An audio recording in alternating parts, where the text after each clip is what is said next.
Good morning student. कल हमने SCC, FCC, BCC, ECC में कणों की संख्या के बारे में पढ़ लिया था। ठीक है।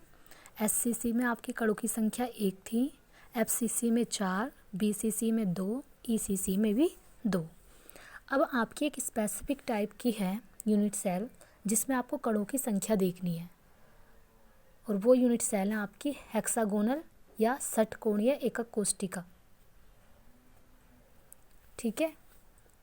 तो देखिए क्या है, कणों की निकटतम पैक षटकोणीय व्यवस्था को ही षटकोणीय एकक कोष्ठिका कहते हैं। ठीक है। अब ये बनती कैसे है, पहले बनाने का तरीका सीख लीजिए, उसके बाद इसमें कणों की संख्या देखेंगे। ठीक है। तो देखिए पहले आप 2 बेंजीन रिंग बना लीजिए, एक ये, एक इसके जस्ट नीचे। उसके बाद इसे इससे मिला दो, इसे इससे मिला दो, ये ऊपर वाला इससे और ये इससे। ये आपकी बन गई षटकोणीय एकक कोष्ठिका। ठीक है। अब अवयवीकरण लगा देते हैं, प्रत्येक कॉर्नर पर होंगे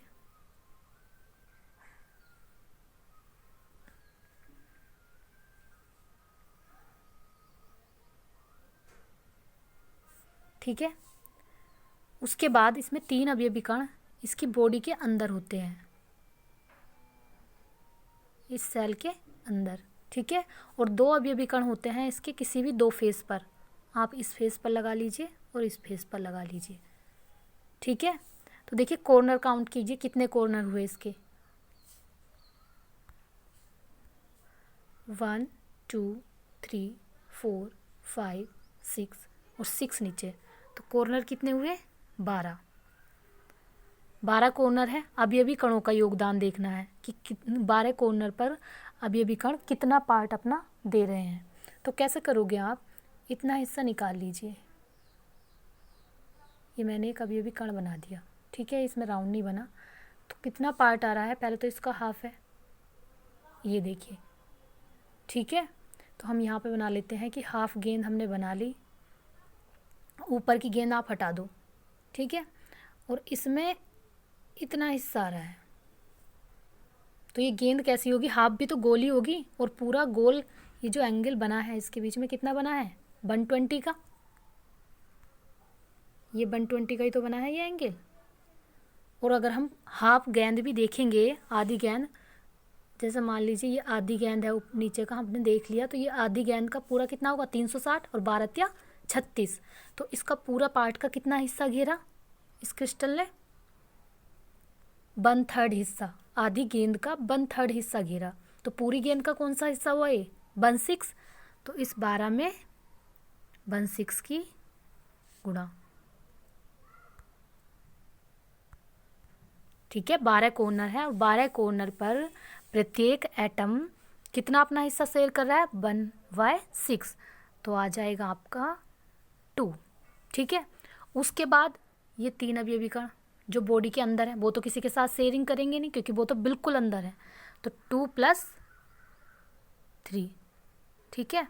उसके बाद ये 2 अवयवीकरण फलक पर है, और आपको बताया भी था कि जो फलक पर अवयवीकरण होते हैं वो अपना कितना हिस्सा शेयर करते हैं, 1/2, क्योंकि इस तरीके से गेंद होगी देखिए।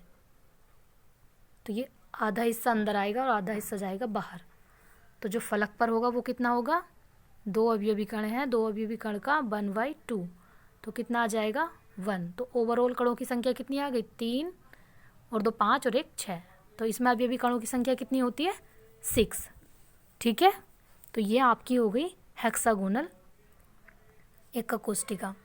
उसके बाद देखिए ये स्पेसिफिक टाइप है, एग्ज़ाम में बहुत कम ही आती है, लेकिन यह है कि आपको पता होना चाहिए।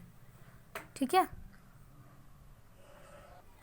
ये देखिए आप इस तरीके से एक समरी वाली टेबल बना सकते हैं, जैसे ये बनी हुई है टेबल बना सकते हैं। एक कॉर्नर में तो यहाँ पे लिखा हुआ है यूनिट सेल,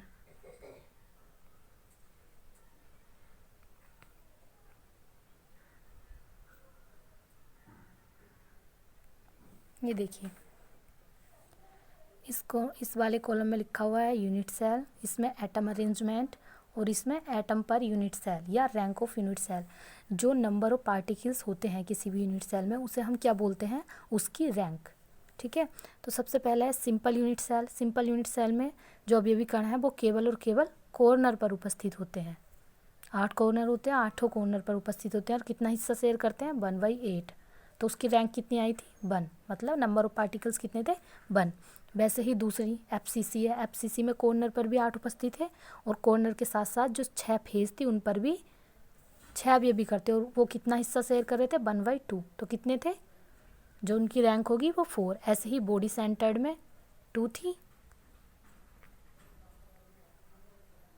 और यहाँ देखिए फिर उसके बाद है एंड सेंटर्ड। एंड सेंटर्ड में भी 2 थी और हेक्सागोनल में भी 6 है। तो इस तरीके से आप इसे टेबल को समरी के रूप में बना के याद कर सकते हैं।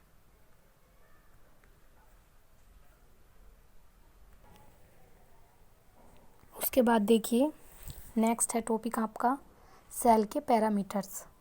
देखिए सेल के 6 ऐसे पैरामीटर्स हैं जो सेल के बारे में बताते हैं। ठीक है, अभी जो हमने क्लासिफिकेशन पढ़ा था सेल का, 4 प्रकार की पढ़ी थी, घनीय एकक कोशिका, वो हमने उसके कणों की संख्या के आधार पर पढ़ी थी। ठीक है, अब जो हम पढ़ रहे हैं वो उन पैरामीटर्स के आधार पर पढ़ेंगे। और वो कौन कौन से पैरामीटर हैं जो सेल की ऊंचाई, लंबाई, चौड़ाई को डिनोट करते हैं। ठीक है, तो देखिए हम एक सेल बना लेते हैं यहाँ पे। वैसा आप इसमें डायग्राम में देख सकते हो, ये देखिए ये एक सेल है बनी हुई। चलिए मैं बना के दिखा देती हूँ।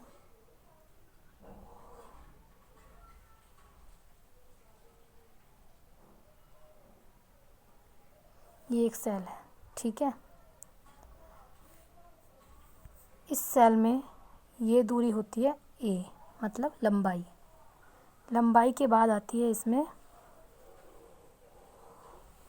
सॉरी ये दोबारा से बनाते हैं, थोड़ी सी मिस्टेक हो गई थी, शुरू से बनाती हूँ।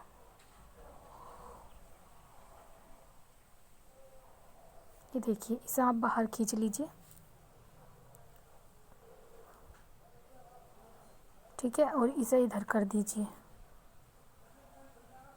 और ये आप ऊपर कर सकते हैं। मतलब क्यों, देखिए यो इसे जेड एक्सिस आप मान सकते हो यहाँ से ऐसे, और इसे आप मान सकते हो एक्स एक्सिस, और इसे मान सकते हो आप पाई, इसलिए मैंने ये लाइनें बाहर की।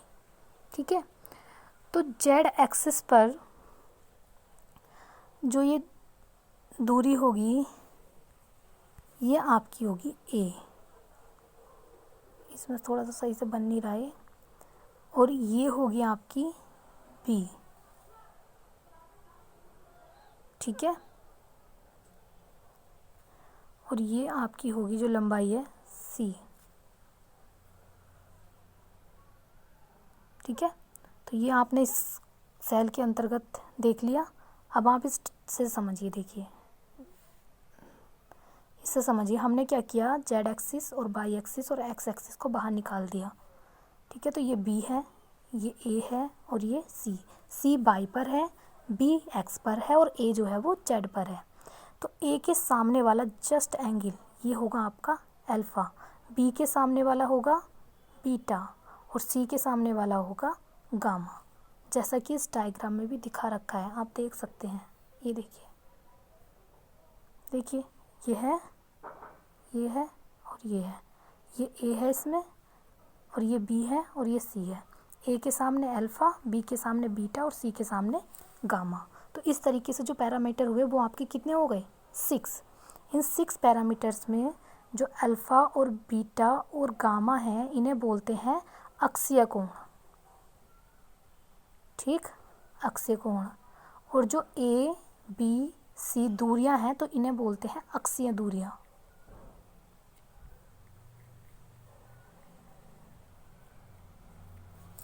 ठीक है, अब इन पैरामीटर्स के आधार पर जो आपकी यूनिट सेल हैं वो 7 प्रकार की होती हैं।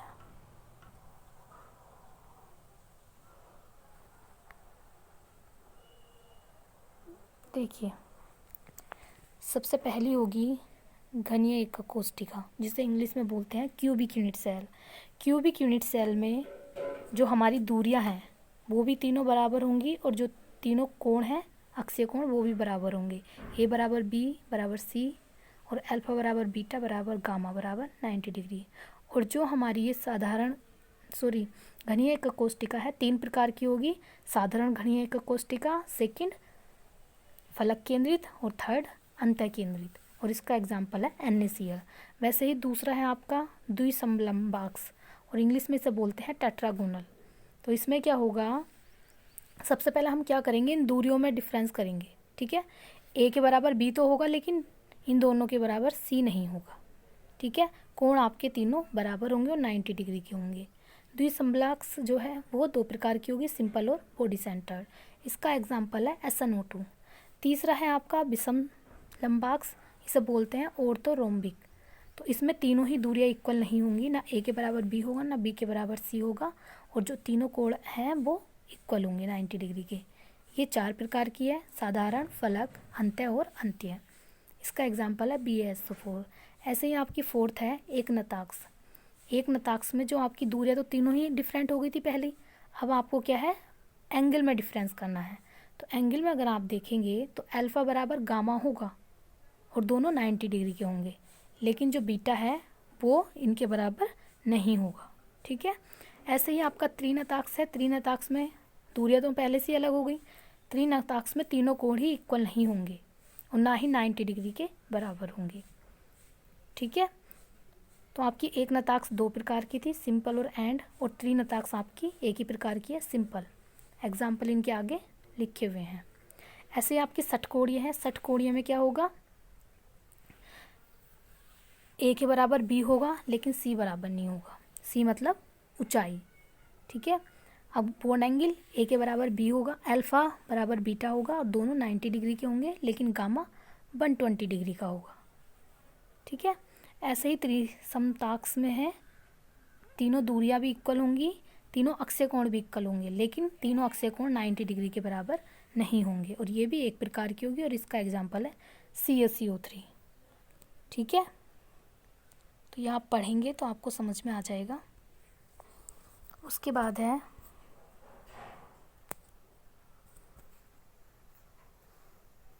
देखिए, वैसे जो है आपका जो एक कोष्टिका है थ्योरेटिकल, अगर आप 4 टाइप जैसा आपने देखे FCC, BCC, ECC, SCC, अगर थ्योरेटिकल आधार पर देखा जाए तो जो आपकी एक कोष्टिका है वो 7 चौक 28 प्रकार की होनी चाहिए, लेकिन एक्सपेरिमेंटली जो है 28 प्रकार की नहीं पाई गई है।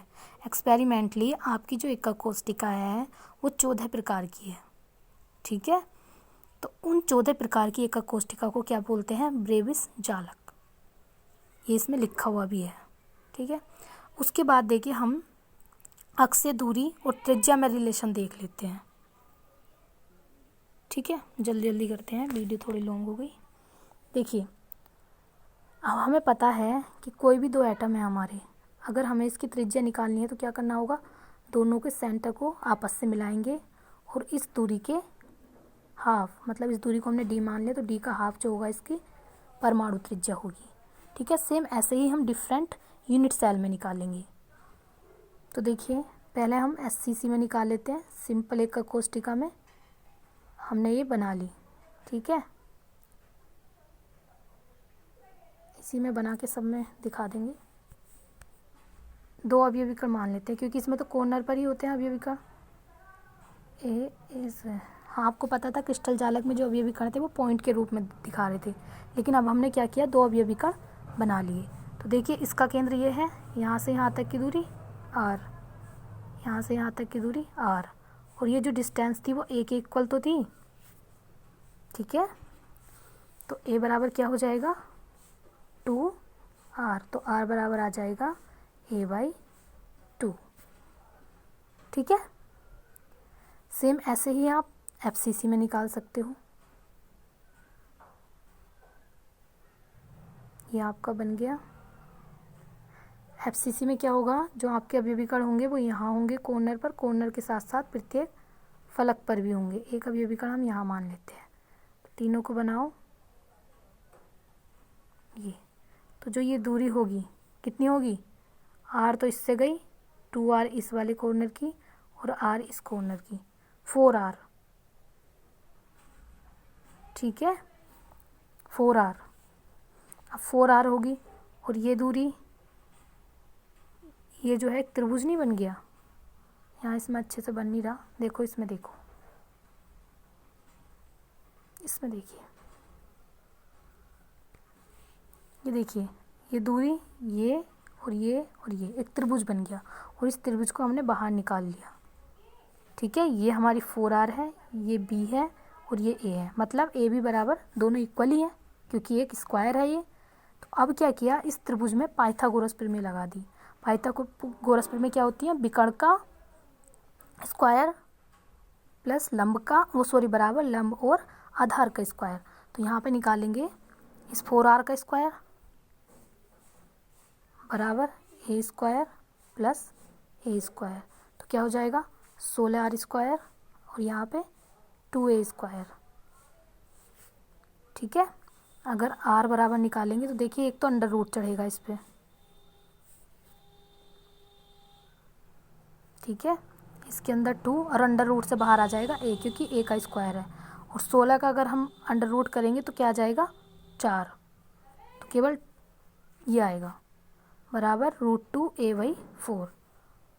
ठीक है, आप इसमें भी देख सकते हैं, ये देखिए मैंने यहाँ बिल्कुल ओपनली करके दिखाया है। ये देखिए 4r का square, a square, a square, 16r square, a 2a square, r square बराबर 2a स्क्वायर अपॉन 16, और a से हम 2 से क्या कट कर दिया 16 को, तो क्या आ गया a अपॉन 2√2। ठीक है, फिर हमने क्या किया, इसमें ऊपर भी और नीचे भी दोनों जगह 2√2 की गुणा कर दी, √2 की गुणा कर दी, तो हमारा जो फाइनली फॉर्मूला बना वो हमारा बन गया ये a बराबर 4r अपॉन √2a। करके देखेंगे, आपको आ जाएगा समझ में। ठीक है, वैसे ही बॉडी सेंटर्ड में देख लीजिए, अब इस पर बन नहीं पा रहा है सही से डायग्राम, इसमें देख लीजिए। ये देखिए बॉडी सेंटर्ड में क्या होता है, एक मिडिल में होता है, अब ये भी कहा, तो ये 4r होगी पूरी दूरी। और देखिए इसमें समझने के लिए आप कोई मैथ का फॉर्मूला मत अपनाइए, बस देखिए ये 4r है, अगर मुझे इस दूरी को चलना है तो कैसे चल पाएंगे, इस तरीके से इतनी दूरी चलनी पड़ेगी, फिर इतनी दूरी चलनी पड़ेगी, फिर इतनी दूरी, मतलब 3a तो चलने पड़ेंगे। ठीक है, तो इसमें इस 4r के इक्वल क्या है 3a, और इसमें हमने क्या लगा दी है पाइथागोरस प्रमेय। पाइथागोरस प्रमेय कैसे लगा दी, इसका स्क्वायर और इस a का स्क्वायर, 3a स्क्वायर ही तो होगा, मतलब कैसे देखिए 4r का स्क्वायर बराबर a square plus a square plus a square, क्योंकि 3 दूरियां हैं तो तीनों का a स्क्वायर कर दे तो क्या आ गया 3a स्क्वायर। अब देखिए इसमें देख लीजिए, ठीक है 3a स्क्वायर, फिर इसे सोल्व कर दिया और सोल्व करके आपका आ गया √3/4a। ठीक है, तो इतना ही आज, बाकी कल करेंगे।